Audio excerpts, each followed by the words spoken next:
School کی کتابیں اور کاپیاں پوری کرنے کے لیے ایک لڑکا گلیوں میں چھوٹی موٹی چیزیں بیچا کرتا تھا۔ ایک دن گرمی سخت تھی، سیل کم ہوئی۔ وہ سستانے کے لیے پاس والے گھر کی سیڑھیوں پر بیٹھ گیا۔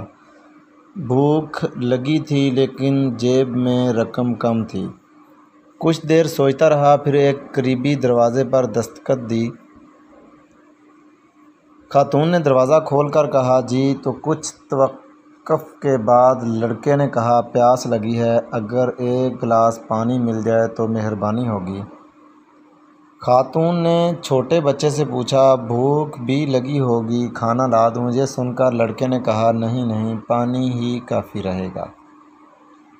خاتون نے پانی کی بجائے دودھ سے بھرا گلاس لا کر دیا۔ لڑکے نے دودھ پیا، خاتون کی طرف احسان مند نظروں سے دیکھا، شکریہ ادا کیا اور اپنی راہ پر ہو گیا۔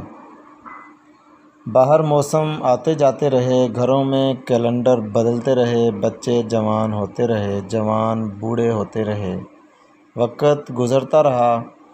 یہ بھی اسی قسم کا کوئی اجنبی لمحہ ہوگا کہ ایک عمر رسیدہ خاتون زندگی اور موت کی انتہاؤں میں جھولتی ہوئی ہسپتال میں داخل کرائی گئی۔ اس کا چیک اپ ہوا، ٹیسٹ لیے گئے، ایڈریس فائل تیار ہوئی اور ہفتوں بعد علاج اور توجہ سے شفا یاب ہو گئی۔ ہسپتال سے ڈسچارج ہونے والے دن نرسنگ اسٹاف نے اس سے ایک بند لفافے میں علاج کا بل دیا۔ وہ گھبرا کر اٹھ بیٹھی کہ اس تنہا عمر میں اتنے بڑے ہسپتال کا بل وہ کیسے ادا کر پائے گی۔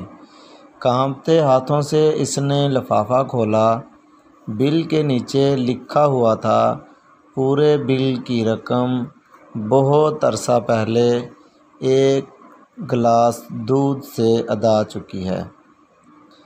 ایک گلاس دودھ سے ادا ہو چکی ہے۔ نیچے دستخط کیے ہوئے تھے، ڈاکٹر ہارورڈ کیلی۔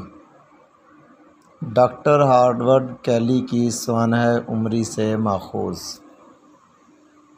ناظرین، کر بھلا ہو بھلا۔